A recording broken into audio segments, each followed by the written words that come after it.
Good morning, everyone. It's 8 o'clock on the start of a Tuesday morning. So glad you're with us. Glad you're back. Glad to be here. Glad to have our dear friend Emily here from Gigi's Playhouse. So happy to have you this morning. Emily, I'm so glad to be here. it is bright and early, and you are like a ray of sunshine in this place. You well. walk in and everyone smiles. And let's be real, thank we you. need it because it is freezing outside. Like, come on, spring, where are you? Right? Well, no one Happy to says leave that it anywhere today. else I go, so I'm going to come here all the time. We're here to boost you up. That's what Yes. Second Cup is all about. That's wonderful.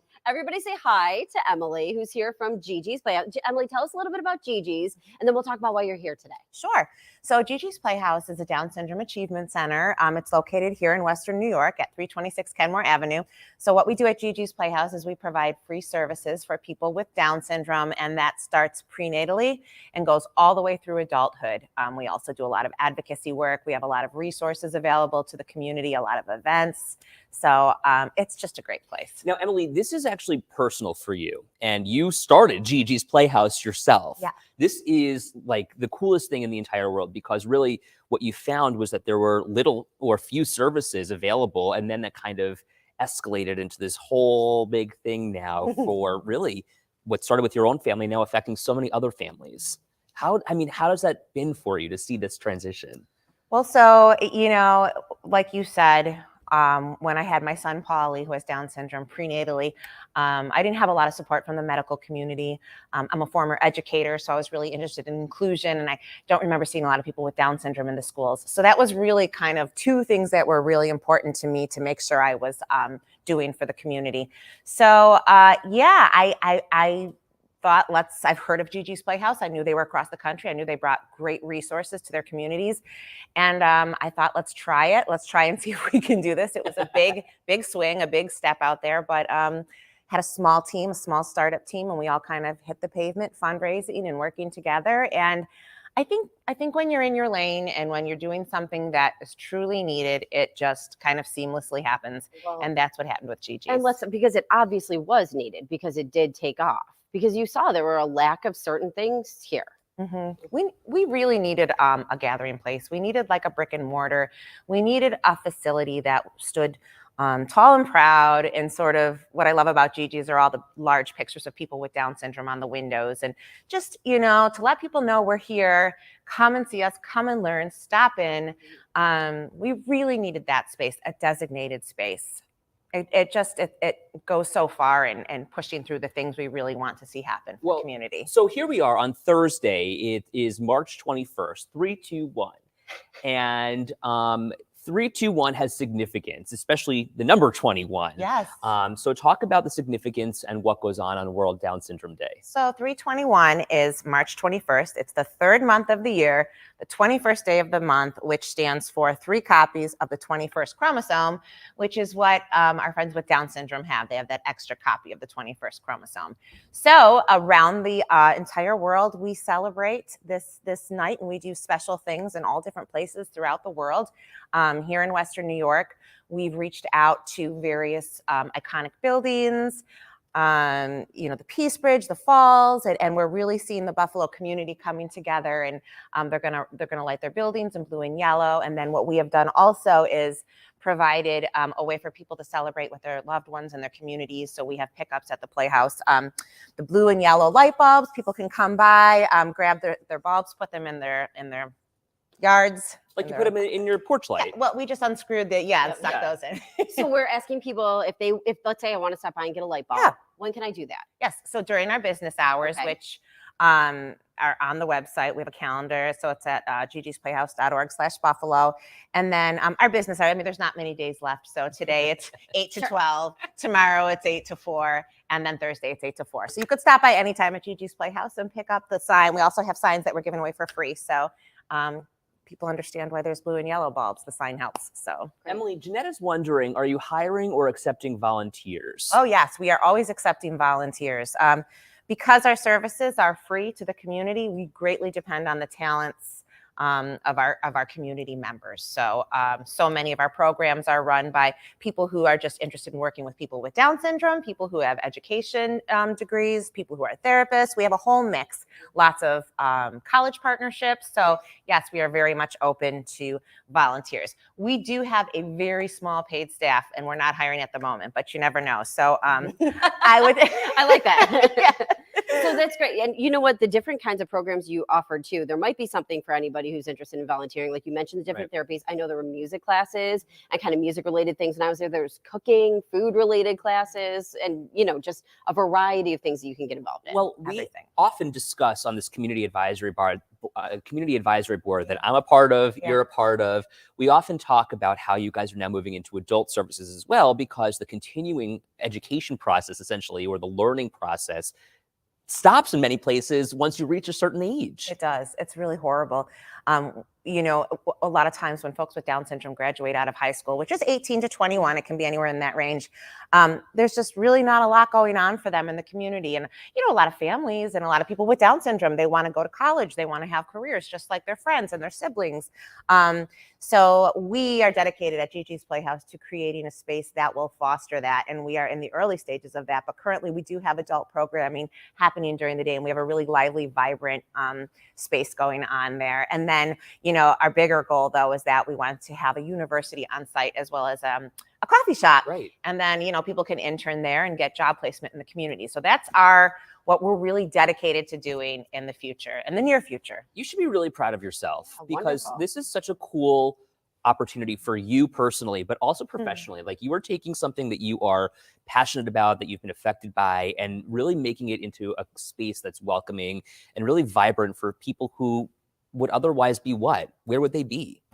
Yeah, you know, it's everything to me to spend it. To me, I'm the one who's like so lucky, you know, like I love to open the doors and hang out with the, you know, people with Down syndrome all day. Like everyone's so different and everyone's so unique, but there's just such a lack of judgment. There's a presence in these individuals. There's a genuine spirit. You know, Katie, when you spent all that time with us, I mean, yeah, and I think that there's a misconception about them and the greater world. I think that we see Down syndrome and we hear Down syndrome, so we have feelings about it, you know. And Gigi's is there, and all the Gigi's across the nation.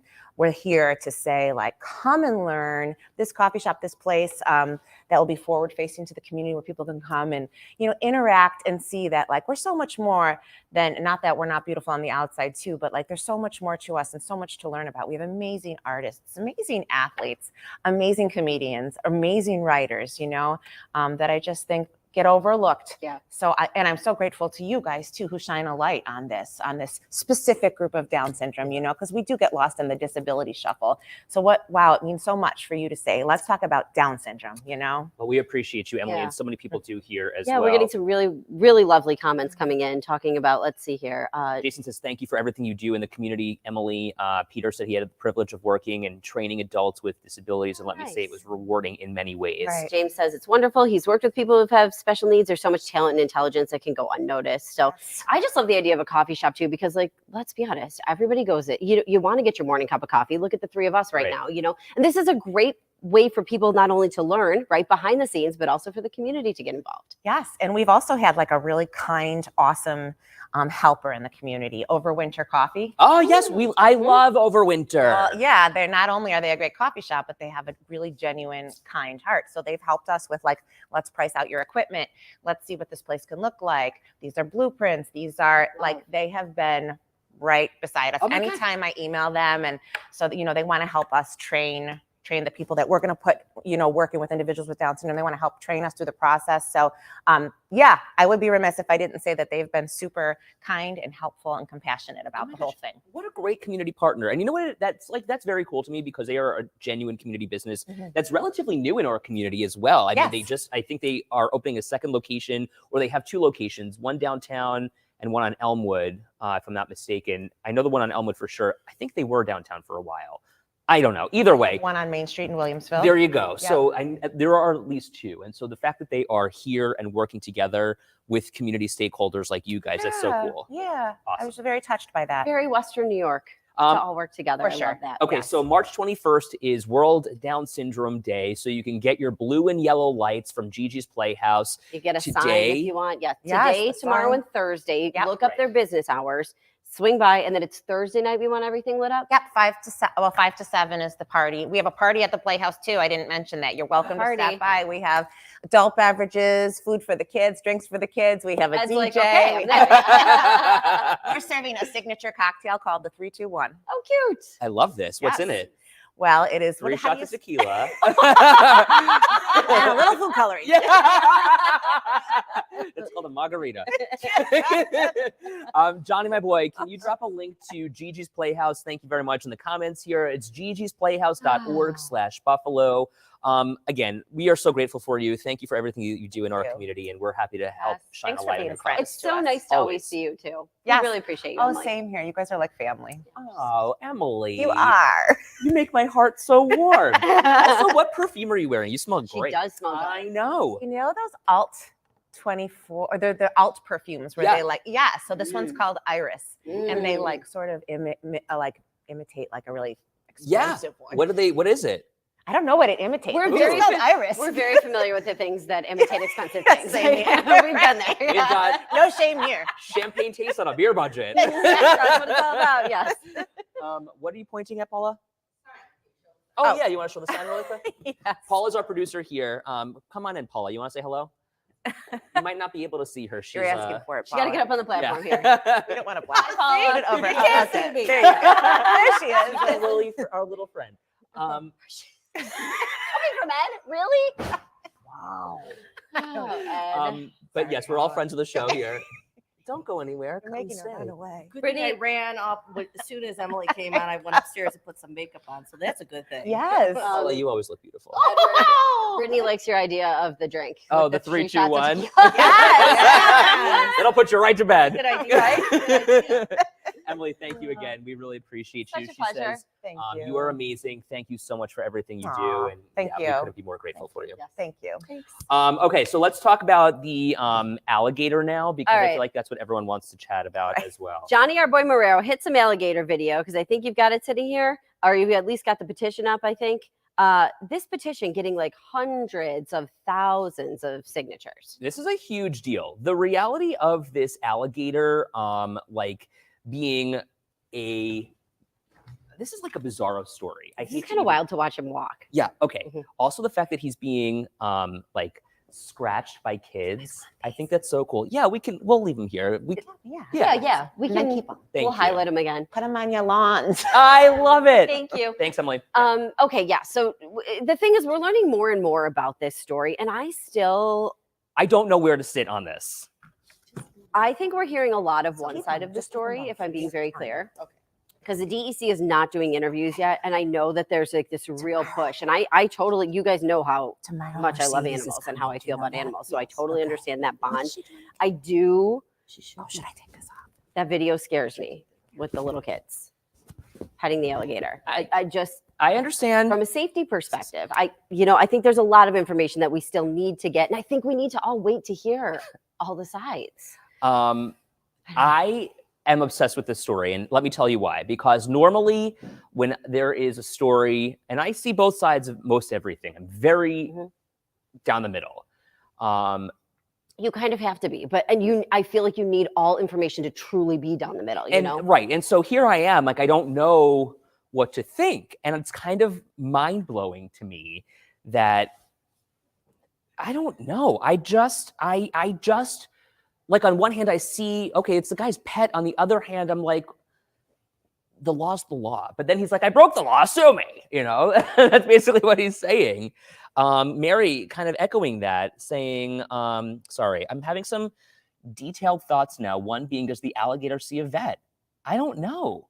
Mary says, it's governments have too much control over us. Teresa says it's all about how he was raised, just like a dog. And that's kind of my point. Like, he's a pet. Amy, 34 years, no one reported accidents, makes me believe this guy knows what he's doing. And so, right, like, that's kind of why I don't necessarily have a problem with the kids petting him, because if they are familiar with him, Like maybe, so is he not Okay. allowed to have kids in the house? Again, I'm not taking sides on this because I really do feel like there's more information coming out. But here's a question that I asked Ed today. So we have this alligator. We're talking about, we saw children petting it.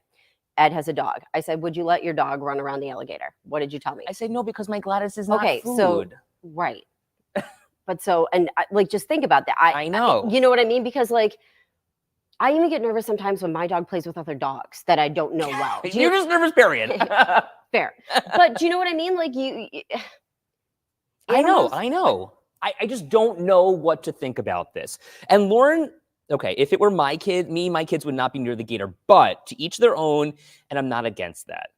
Your mom, Katie, you've seen what an alligator can do in the wild. They move so quickly. I did actually when I was in Florida. I saw an alligator eat a bird, and it was the fastest thing I've ever seen. It was far away from us. It was like in a like preserve area there. And this thing, I mean, chomp, and everybody who was around just, it was in the wild. You know what I mean? It wasn't like someone fed it something. And it was just like, we all jumped. Michelle, Alberto's the alligator. The owner, Tony, got him when he was 2 months old, and he has had him for 34 years. And then, right, Melly, like this is, if it's never done anything before, why is this an issue now? And it all comes down to the permitting. So he says that he, tried to renew the permit. The DEC never really answered. So we were kind of in this limbo phase, he says. But again, the DEC not commenting because the investigation is ongoing. But then they say more charges could be filed with more evidence that was seized. And he's expecting a violation now. Right. I'm kind of with Jennifer on this only because she said, how can you have an opinion without the facts from authorities and medical experts? Right. There's too much emotion here. Right. I'm kind of on that. I want all the information before I make a Yes. decision on how I feel. Because I do think like the DEC hasn't, they're not doing interviews right now. They say their investigation is continuing. And, I think there's going to be a tendency for people to not want to believe what they hear, about this because there is so much emotion tied to it. And I get that. But I feel like we need to hear everything before we pick a side. Okay, so this is kind of, I agree. I am going to say this. If he's had this permit until 2021, why now? That's a great question. Right? That's a great question. Right. And so What if he led? hasn't done anything in the past, the last 34 years, why now are we saying, no, Mr. Cavallaro, you can't have this alligator in your house? Right. What led to that? Was there a phone call? Was there a push by somebody? What was it? Was there an investigation? And we don't know right now. Though Michelle says it really is a one-sided story. Let the guy have the alligator, Chad says. Give him back to his family, Samantha says. Kim says, right, Ed. Why now? It's terrible, she says. And then Melly says it's someone who wants his money. Meanwhile, this poor animal suffers. And the animal is supposedly doing well right now. Well, right. And even he told us that. And the other question too is like, I don't know. Like we don't. You just don't know where to stand. What? And we don't know like what. I mean, he said he was feeding the alligator chicken. I don't know enough about alligators. I'm not an alligator expert. Can an alligator eat chicken all its life and is that good for? I don't know. Teresa says they were bored, had to pick on him. Mary says people can have pet snakes. People have the weirdest pets. They do. Gosh, this is why I feel like, so we've foiled, which is a Freedom of Information Law request. We have tried to reach out to the DEC to get our hands on the official permit and any interaction and any paperwork. Interaction exactly. with the DEC. Another question I have, Jeanette says, he bought Albert at a reptile show. So how are they not accountable for the animals they sell / give away? What is the process all about? Not like rescuing a dog, I imagine. Does he have a visitation right? Danielle wants to know. What do you feed alligators? That was my other question too. Like, remember when we had the alligator at the zoo here and people were so upset that the alligator was in that small confined area? Like this was a while ago. We don't have the alligator anymore. Mm-hmm. But nobody was upset that this alligator was in this small confined area. I just feel like there's a lot of information. And that alligator was so big. I, again, am not an alligator expert. Is that a big enough habitat for him? I don't know. Well, and here, I have a question. Okay, so this enclosure looks like it is literally in his house. Absolutely. I mean, he has a pool, and like, there's no denying that he had space. Is it enough? I don't know. I have no idea. And so what if he's never gotten in the house in 34 years. He just seems to like live in the place. I don't know. Right. Aaron's wondering how much does it cost to heat the pool? I don't. Yeah, a bizarre story. Veronica, good morning to you. Thank you so much. This is something that we can certainly send to our newsroom. I have not heard any updates about this. I haven't heard either. since. Yeah. Mhm. Yeah, I don't know. Send that dentist to go check his teeth is what Jeff Baker says. Jeff Baker, dear Lord. Bring oh it my full circle, gosh. Jeff. Okay, Jeff. Thank you very much. Cheryl says, if you search the internet, there are people with all kinds of animals now they showcase that are wild animals. Danielle says maybe they figured he was going to snap. Yeah, I just don't know. What about those people who have like those zoos? Like, isn't there one out in Varysburg? And Yeah, there is. There's that know, Hidden Valley Adventures, right? Mhm. Yeah. I don't know. I mean, I am not an exotic animal expert by any means. Crazy. Interesting. Nonetheless, we're going to stay on top of it for you. Hey, how about this one before we leave you? I feel like this is a good time to have this conversation. Target. Anybody shop at Target? I know you do. I do. We love Target. You Big walk Target in with like $25 and then you walk out with a credit card balance of $225. Apparently, people are abusing the self-checkout lines and holding everyone up. So people are coming in with a cart full of stuff saying, okay, I'm going to check out here, but holding everyone else up in the line. So now they're saying, okay, 10 items max. Now, here's the other thing about self-checkout. And, this may not specifically be tied to this, but we've seen this in other stores and other areas. There can be a bit of an issue with theft when we talk about self-checkouts too. So who knows? Maybe we'll see fewer and fewer of them as stores kind of make these changes. But what do you think if you go to Target and you've got a few things? I do curbside. Oh, okay. But Katie, here's Kim. Kim Speaking says to your point. she works at Target. It is a theft issue. And that was kind of in the back of my head because we've heard about that in the past, being an issue at other stores.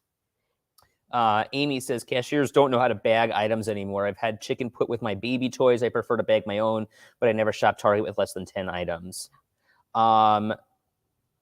Mary wondering, gosh. These comments are coming in really quickly this morning. Yeah. How can you put a number on self-checkout? Well, doesn't Wegmans do it? It's 20 or under, right? I feel like it's a matter of like the honor system. Yeah, I mean, right. It's like the 10 items or less lane, and you're like, I have 11. They're like, come here. Self-checkouts offer one free item, Mary says. See, and yeah. And Barb says, I think a lot of stores have high theft when it comes to self-checkouts. Okay. I don't like self-checkouts, Linda says. I don't either. I like the interaction with the cashier. There are a couple of cashiers at the Target on Delaware, which is where I often am. But they're at the Target on Delaware are also not often cashiers. Yeah, usually a lot of the time there's like one lane open.